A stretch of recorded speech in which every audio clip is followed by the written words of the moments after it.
Hi, this is Mark Moneypenny. This is my EDL 854 standard 8 case study, the missing booster club funds. Category 1, the problem identification and analysis.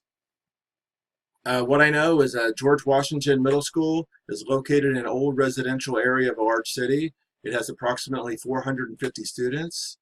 The community, the student population is declining. The socioeconomic levels of families has decreased over the years, and most parents work at the textile mill. And even though with all these things, the community still has a very strong involvement in the school. The PTA has a list of parents that work after school events. Not many parents can help during the day, I'm assuming due to work. 4 parents volunteer to work each athletic event. The students, they participate in 3 district-wide sports, basketball, volleyball, and track, and they have 8 cheerleader positions. Daniel Stevens, he's the principal at George Washington Middle School. He was appointed 4 years ago. He is liked by the students, the parents, and the teachers. He does not have an assistant principal, so he is relying heavily on the parents for their volunteer help. Miss Alice Brown, she volunteers to manage concessions and or at the gate. She has 2 sons that are in high school and 1 daughter, Lucy. Lucy is in 7th grade. She's a cheerleader. She was just recognized at the All-State cheerleading tryout, and she's been invited to march in the holiday parade in New York. The meeting, Mrs. Bowman met with Mr. Stevens. They had a meeting. She was requesting $798 from the PTA to fund a trip for Lucy to go to New York. Mr. Stevens could not support the request. He just stated he can't spend that much money on one student. These funds are supposed to benefit the majority of the students or all of the students. The basketball game, it was the last home game of the season. The crowd met the seating capacity. The volunteers were very busy with such a large crowd. Mr. Stevens was very engaged with supervision, so he was unable to watch over the money that was being collected and the accounting of the money. He was he felt he had very reliable parents. And they were careful with the accounting procedures, so he did not feel it was necessary to actually supervise them. He felt that since the tickets are pre-numbered, the concession items are inventoried, that none of that was actually going to be an issue. And then he had noticed that during Mr. Dumas arrived during the end of the first quarter, Mr. Stevens commented on his demeanor. He seemed to be very happy, and he just claimed that he just got paid, and he was going to pay with a $50 bill. And after the game, Mrs. Bowman gave Mr. Stevens the bank bag. Mr. Stevens secured the gym. He took the ticket and concession bags to his car, and he prearranges each game to have his security accompany him to the bank. He counted the money in front of the security guard. He opened it and counted it in front of the security guard. And Mr. Stevens reviewed the ticket accounting sheet. Mrs. Bowman wrote down that tickets 78 through 87 were discarded. The 10 tickets were torn, and then he counted the amount did not match up with the funds didn't match up with the number of tickets that were torn, and the $50 bill that was paid, that he said Mr. Dumas paid with, was missing, and the $50 was actually the cost of the 10 tickets. What I need to know is, were there really tickets torn?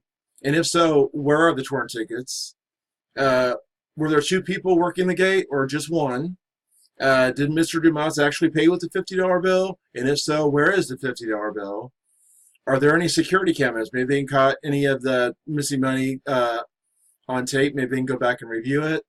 Did the concession stand make change? Did they not have the procedure in place? Someone needed to make change and someone took the money and didn't actually report it? And why does Mr. Stevens trust the adults so much? And was the superintendent ever asked about Mr. Stevens getting extra help during these events, so Mr. Stevens wouldn't actually have to do so much? The problems, I actually saw multiple problems. Mr. Stevens is the only administrator in the building, and that has a lot of problems written all over it, especially during a game. There's a lot of responsibilities you have to do. Problem number 2, there was no one on the staff supervising the money. Problem number 3, the funds were not properly secured, so anyone could have any access to the money whatsoever. And problem 4, the funds are not properly documented or checked by another person. It doesn't seem like Mr. Stevens actually had anybody count the money in front of him. No one ever double checked. Moving on to category 2, the proposed plan of action with appropriate strategies for implementation. The strategies I used were communication, investigating, documentation, and education. My plan of action, the step 1, would be to recount the money from the bag and make sure maybe it was just an error in my account. My step 2 would be to call the superintendent and explain what the situation is, and just kind of just say, this is what happened during the game. I'm not really exactly sure what happened. There's not a whole lot of supervision. I was here, there, and everywhere, and I'm going to take full blame of the situation. I'm going to take total accountability. I'm not going to point the blame on anybody else. Step 3, I'm going to call Mrs. Bowen and the other person working at the gate. I'm going to clarify that there are missing tickets, and I'm going to ask what happened to the torn tickets, because they should be documented. They should be in place where we can actually see them. Moving on to step 4, I would start an investigation to see if anyone saw or heard anything regarding the situation. I wouldn't be pointing any fingers. I would just ask everyone that worked the game. I would ask other people that might have seen something suspicious. I would go up and talk to Mr. Dumas and see what he actually paid with. Did he actually pay with the $50 bill? Step 5, I would write and I would teach the procedures on what is expected when working an event.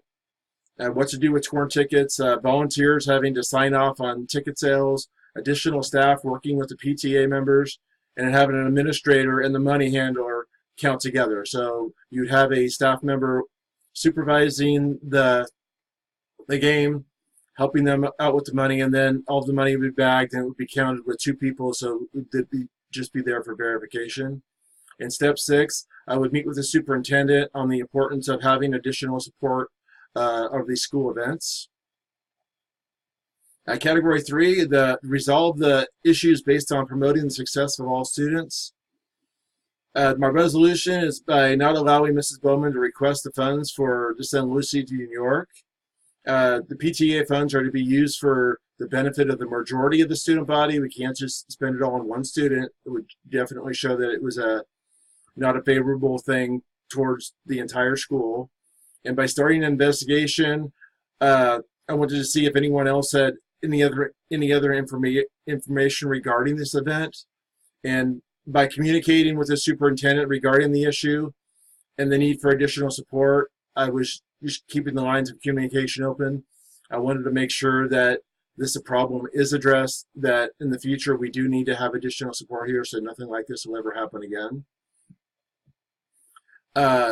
By writing and teaching and posting the procedures for working a school event, this will be safeguarding the funds for the students.